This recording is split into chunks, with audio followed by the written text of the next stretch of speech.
आज की सबसे ताज़ा खबर, भारत में कोरोना मरीजों की संख्या 13,000 के पार हो चुकी है और यह संख्या लगातार बढ़ती ही जा रही है।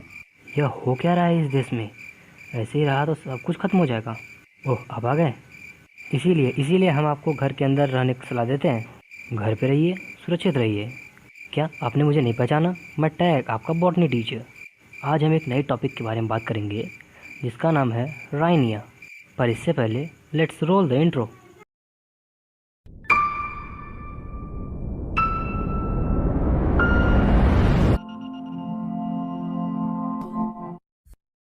आज हम बात करने वाले हैं एक टेरिडोफाइट राइनिया के बारे में। यह जो है, इसे माना जाता है कि यह धरती पर उगने वाली सबसे पहली टेरिडोफाइट्स और लैंड प्लांट्स थी। अर्थात ब्रायोफाइटा से जब टेरिडोफाइट्स आए तो सबसे पहले यही पौधे आए थे। पर इतना जान लीजिए कि राइनिया की कोई भी प्रजाति इस वक्त वास्तव में मौजूद नहीं है। हमें जो कुछ भी नॉलेज होता है वह सिर्फ इनके फॉसिल्स अर्थात जीवाश्मों से होती है। तो चलिए व्हाइट बोर्ड पर आते हैं। राइनिया, चूँकि आपको पहले पता है ये टेरिडोफाइट है, तो ध्यान रखिएगा ये एक ऐसा टेरिडोफाइट है जिसमें आपको ना तो लीफ मिलेगी ना ही कोई रूट। हाँ, स्टेम मिलेगा ज़रूर। ये देखिए, राइनिया का पौधा कुछ ऐसा दिखता था। ये मत सोचिए कि ये ओरिजिनल है। यह जीवाश्मों के अध्ययन पर बनाया गया एक मॉडल है।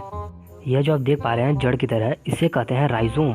और राइजोम अगर आप जानते हो या नहीं जानते तो भी जान लीजिए, राइजोम वह संरचना होती है जो मिट्टी के अंदर चल रहती है, मतलब अर्थात बहुत ज़्यादा अंदर नहीं, सिर्फ थोड़ी सी अंदर, पर मिट्टी के अंदर रहती है और उसी से सभी नए नए पौधे निकलते रहते हैं। वह कमज़ोर पौधों के लिए सपोर्ट का प्रदान करती है। यह देखिए, यह है राइनिया का एरियल सूट अर्थात तना, जिसे हम जो मिट्टी के ऊपर होता है, यह राइजोम पे लगा हुआ होता है। यह है राइनिया की ब्रांचेस। ध्यान रखिएगा, राइनिया मोस्टली डाइकोटमसली अर्थात 2 ब्रांच में बटी होती है। और ये जो आप ऑरेंज रंग का देख पा रहे हैं, ये है राइनिया का स्पोरेंजियम अर्थात जिसमें स्पोर्स बनते हैं। आपने राइनिया के स्ट्रक्चर को तो देख लिया, पर इससे पहले कि हम आगे बढ़े, हम उससे पहले राइनिया की सिस्टमेटिक पोजीशन अर्थात क्लासिफिकेशन को भी तो देख लें।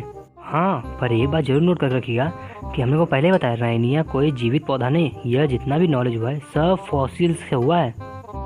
आपका जो राइनिया है वो किंगडम प्लांटी, डिवीजन टेरिडोफाइटा, सब और डिवीजन साइलोफाइटोप्सिडा, क्लास साइलोप्सिडा, ऑर्डर साइलोफाइटेल्स, फैमिली राइनियेसी और जीनस राइनिया से बिलोंग करता है।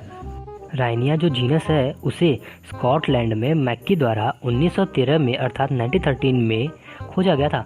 पर इसकी जो 2 स्पीसीज अर्थात प्रजातियाँ हैं, उन्हें मिला जुला कर देखा तो पूरी तरह से डिस्क्राइब किड्सटन और लैंग ने 1917 अर्थात 1917 में किया था।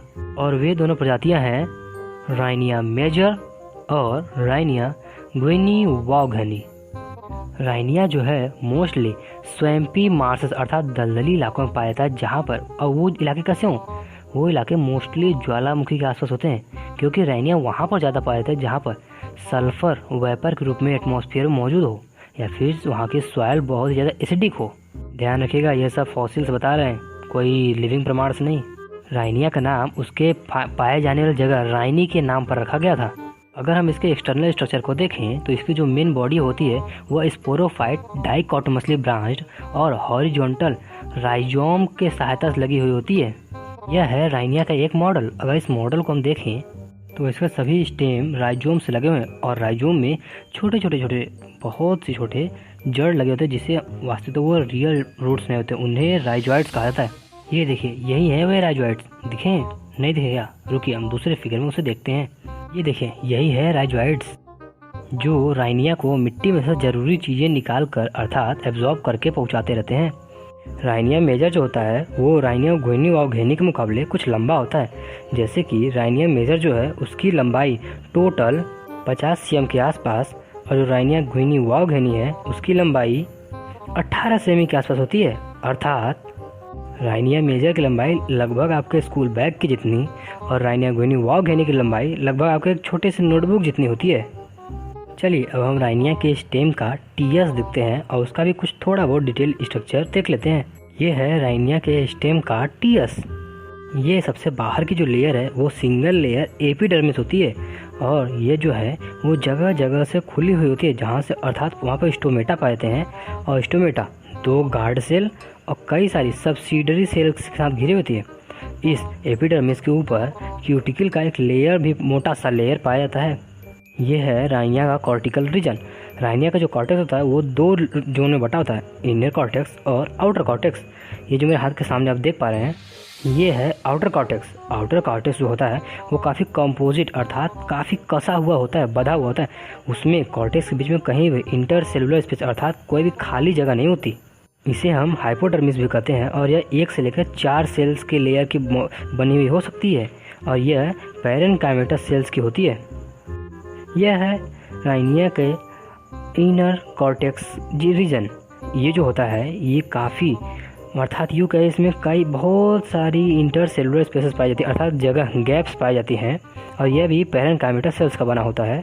वैसे तो माना यही जाता है कि जो राइनिया का इनर कॉर्टेक्स होता है वही प्रकाश संश्लेषण का most of the part complete करता है अर्थात इसमें ही क्लोरोफिल जो भी होता है थोड़ा बहुत इसी में सबसे ज़्यादा मात्रा में पाया जाता है। यही चीफ फोटोसिंथेटिक रीजन होता है। और ये देखिए ये है सेंट्रल सिलेंडर अर्थात ये जो है ना ये मत सोचिए कि पिथ है, ये पिथ नहीं है। ये जो है क्योंकि यह जो आपका स्टील है वो प्रोटो स्टील है इसलिए आपका पिथ होता नहीं। राइनिया का अगर आप स्टील देखें तो उसमें जो जाइलम होता है वो फ्लोएम द्वारा सराउंडेड अर्थात घेरा हुआ होता है। जाइलम जो होता है वो सिर्फ और सिर्फ ट्रैकीड के साथ बना हुआ होता है जिसमें एनुलर और स्पाइरल थिकनिंग्स पाए जाते हैं। अब फ्लोएम जो होता है वो 4 से 5 पतले लेयर्स इलोंगेट होता है जिसमें ऑब्लिक एंड वॉल्स भी पाए जाते हैं और यद्यपि इसमें सीव प्लेट्स भी कभी कभी नहीं दिखती। एक बात ध्यान दीजिएगा इसमें ना ही एंडोडर्मिस पाया जाता है और ना ही पेरीसाइकिल, साथ ही साथ पिथ भी नहीं क्योंकि यह प्रोटो स्टील है। प्रोटो स्टील में कभी भी पिथ नहीं पाया जाता। अभी तक हमने राइनिया के सभी स्ट्रक्चर और छोटे मोटे फंक्शंस को देखा। अब हम राइनिया के रिप्रोडक्शन के बारे में भी देखते हैं। तो फिर आइए व्हाइट बोर्ड पर। ये देखिए ये है राइनिया का एरियल स्टेम। अगर आप इस पर देखें तो आपको इस पर हेमिस्फेरिकल लेंटिकुलर प्रोटूबरेंस दिखेंगे अर्थात ये मोस्टली डिटैचेबल होते हैं अर्थात कई बार तो ये उससे मेन पौधे से अलग हो जाते हैं और एक नया पौधा बनाते हैं। ये एक प्रकार से वेजिटेटिव रिप्रोडक्शन को शो करते हैं। यह है राइनिया के ब्रांचेस अर्थात डाइकोटोमसली ब्रांचेस। जिन ब्रांचेस पर स्पोरेंजियम लगे हैं उन्हें हम फर्टाइल ब्रांच और जिन ब्रांचेस पर स्पोरेंजियम नहीं लगे हैं उन्हें हम स्टेराइल ब्रांच कहते हैं। अगर आप इन स्पोरेंजियम्स के एलएस को देखें तो वो हमें कुछ ऐसा दिखेगा।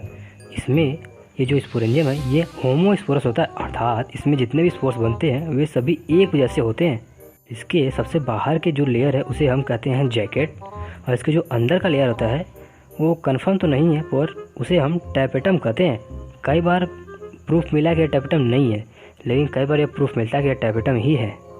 अब जिनको यह नहीं पता कि टैपेटम क्या है उसे मैं बता दूं कि टैपेटम वे लेयर्स या वे स्ट्रक्चर्स होते हैं जो बनने वाले स्पोर्स को न्यूट्रिशन ग्रोथ सब कुछ प्रदान करते हैं।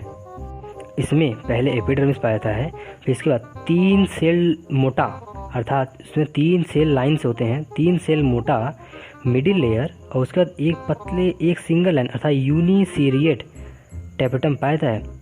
और यूँ क्या कहें इनमें कभी भी आज तक कोई भी ऐसा लक्षण नहीं मिला जिससे यह पता चले कि यह स्पोरेंजियम डेहिसेंस करता है अर्थात यूँ कहें फटता है और बीजों को बिखेरता है अर्थात डेहिसेंस का कोई भी आज तक प्रमाण नहीं मिला।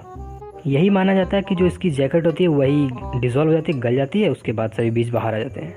इसका जो स्पोर होता है वो टेट्राएड होता है और बाद में यही स्पोर्स स्फेरिकल हो जाते हैं। एक नोट करने वाली बात बताऊँ, ये जो स्पोर्स हैं इनको देखकर तो यही लगता है कि इन्हें मियोसिस होता है अर्थात ये गैमेटोफिटिक कंडीशन को उत्पन्न करते हैं। इससे यह पता चलता है कि इनका जो प्लांट होता होगा वो स्पोरोफाइटिक होता होगा अर्थात 2n। एक बार लियोन ने 1957 में अर्थात 1957 में यह पता किया था कि राइनिकर्ट में कुछ उन्होंने जर्मिनेटिंग स्पोर्स अर्थात अंकुरित हो रहे स्पोर्स को भी पता किया था जो मल्टी सेलुलर स्ट्रक्चर शो कर रहे थे और उनके लास्ट में एक छोटा सा जर्म ट्यूब भी दिखा था। ये देखिए ये काफ़ी हद तक उस टेट्राइड स्पोर्स की तरह दिख रहा है और जो ये नीचे है यह वो जर्म ट्यूब निकलता हुआ है। इसका जो स्पोर्स होता है वो मोस्टली 50 to 60 माइक्रोन का होता है। अब आप सोच रहे होंगे कि हमने स्पोरोफाइट की तो बात की पर गैमेटोफिटिक स्टेज की कोई बात ही नहीं की, पर वास्तविकता में इसमें कोई भी गैमेटोफिटिक स्टेज मिला ही नहीं। हाँ, बस उस जर्मिनेटिंग ट्यूब को यही देखकर यही माना जाता है कि जो इसका गैमेटोफिटिक स्टेज है वह इसका ग्रोथ करने वाला स्पोर ही है। राइनिया की दोनों स्पीशीज में सिर्फ थोड़े थोड़े फ़र्क हैं, जैसे कि उसका स्पोरोफाइट जो होता है वो 20 cm का होता है और इसका 50 cm का। इसमें जो एडवेंटिसियस ब्रांचेस होते हैं दोनों में, अर्थात घुन्नी वावघेनी में प्रेजेंट होता है, और राइनिया मेजर में अपसेंट। जो स्पोरेंजियम होता है वो तकरीबन 3 mm का और राइनिया मेजर में तकरीबन 12 mm का होता है। जो इसके स्पोर्स होते हैं वो वावघेनी में 40 माइक्रोन डायमीटर के और जो मेजर में होते हैं वो 65 माइक्रोन डायमीटर के होते हैं। राइनिया को सिंपलेस्ट वैस्कुलर प्लांट बोला जाता है। यह अपने एंसेस्टर्स अर्थात एल्गी और ब्रायोफाइट से भी कुछ संबंध दर्शाता रहता है।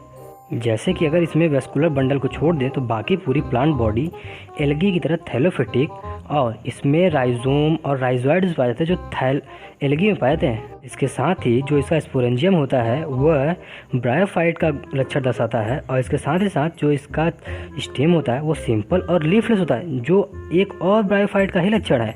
अर्थात ये एल्गी के साथ साथ ब्रायोफाइट को भी दर्शाता है, परंतु यह टेरिडोफाइट को भी दर्शाता है, जैसे कि डाइकोटमसली ब्रांच, स्टील पाया जाना, रूट भले ही वो वास्तविक ना हो, परंतु इसमें एक एरियल स्टेम अर्थात एक स्टेम भी पाया जाता है। भले उसमें लीफ ना हो लेकिन है तो स्टेम ना, ये भी एक टेरिडोफाइटा का ही लक्षण है। और इसके साथ ही साथ इसका जो स्पोरेंजियम है वो भी कवर में होता है, भले वो किसी सोरस या स्ट्रोबिलस में ना हो, लेकिन वो भी एक टेरिडोफाइटा के ही लक्षण को शो करता है। अब एक लास्ट और फाइनल बात, आपको आज का वीडियो कैसा लगा हमें कमेंट करके ज़रूर बताया करिए।